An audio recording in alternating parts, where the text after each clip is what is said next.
নিহারঞ্জন দাসের উদ্যোগে আমরাঘাটে জমাজলের সমস্যার অবসান। আমরাঘাট থেকে শিলচরগামী রাস্তায় মর্নিং গ্লোরি বিদ্যালয়ের সামনে জমে থাকা জলের কারণে দীর্ঘদিন ধরে ভোগান্তি পোহাচ্ছিলেন স্থানীয় বাসিন্দা, পথচারী ও বিদ্যালয়ের ছাত্রছাত্রীরা। প্রতিদিনের যাতায়াতে এ সমস্যা একসময় চরম রূপ নেয়। এ সমস্যার স্থায়ী সমাধানের জন্য এগিয়ে আসেন ধলাইয়ের বিধায়ক নিহারঞ্জন দাস। ওনার আন্তরিক তত্ত্বাবধান, দৃঢ় পদক্ষেপ ও জনকল্যাণমূলক মানসিকতার ফলে আজ সমস্যার সমাধান হয়েছে বলে স্থানীয়রা জানান। বর্তমানে ওই সড়ক স্বাভাবিক ও স্বস্তিদায়ক, আর এলাকায় জনগণও ফিরে পেয়েছেন স্বাচ্ছন্দ্যপূর্ণ চলাচলের পরিবেশ। বিস্তারিত দেখুন শিলচর সংবাদের পর্দায়। কেমনে হইল? বহুত দিন যাবৎ আমরা রাস্তা দিকে মা বোনরা আটিয়া যেতে পারে না, গাড়ি ঘোড়া লইয়া আমরা যেতে পারি না, আইতে পারি না, নানান সমস্যার সম্মুখীন হইতে সেবা দেখো না। এরপরে গিয়ে আমরা নিহারঞ্জন দাস তান্ডে কইলাম যে আমরা সমস্যাটা সমাধান করিয়া দেন। এই মেয়েলোক যে এদিকে আইতে যেতে পারে না, গাড়ি ঘোড়া লইয়া আইতে পারে না, ফেঁকে খাদায় দুধফুট হইয়া আমরা ঘরে যাই। মানুষ খেয়ে ওখান থেকে কেন ফোনে আওয়াজ কথাবার্তা হয়, কথা করতে করতে পরে আর না হলে তান্ডে গিয়া দৌড়িয়া তো তাই এই কাজটা আমরা সম্পূর্ণ করিয়া দিয়েছেন। আজ সুস্থ সুন্দর আমরা সুন্দরভাবে রাস্তা। এখন আপনারা গাড়ি লইয়া যাতায়াত করতে কোনো অসুবিধা হয়? কোনো অসুবিধা হয় না। মা বোনরা আটিয়া দিতে পারে, ফাও জুতা স্যান্ডেল চপ্পল লাগাইয়া দিতে পারে। আগে আঁটুর উপরে জল উঠে মানুষ যাইত।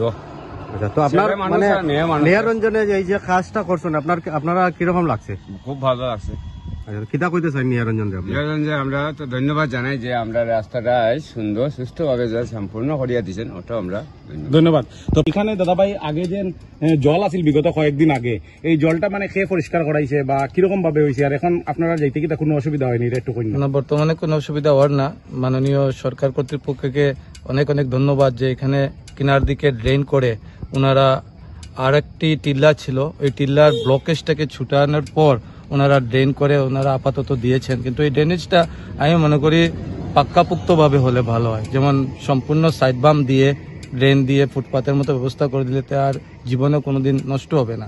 আচ্ছা, আমি যেটা খবর পাইলাম যে এখানে যখন জল আসিল, জমা জল যখন আসিল, তখন ধলাই বিধানসভা সমষ্টির বিধায়ক নিহারঞ্জন দাস মহাশয় যখনই খবর পাইছেন তখনই তিনি সঙ্গে সঙ্গে এই কাজটা করাইছেন। এটা ঠিক নেই? হ্যাঁ, উনি ওনার প্রচেষ্টা, ঐকান্তিক প্রচেষ্টা ছিল ওই কাজে। তো তান এই কাজের পরিপ্রেক্ষিতে আপনি কি তার কোনো মেসেজ দিতানি বা কিছু কইতেন?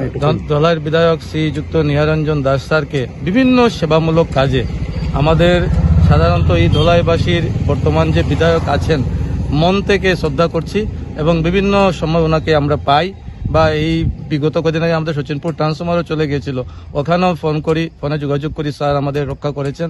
বিভিন্ন থ্রুতে ওনার অ্যাপ্লাই করে উনি এনে দিয়েছেন। আর এখানে যে জলটা জমা ছিল ওর জন্য স্যার আমাদের অনেক অনেক সাহায্য করেছেন। ওনার ঐকান্তিক প্রচেষ্টা 100% ছিল। ধন্যবাদ। তো প্রিয় দর্শক,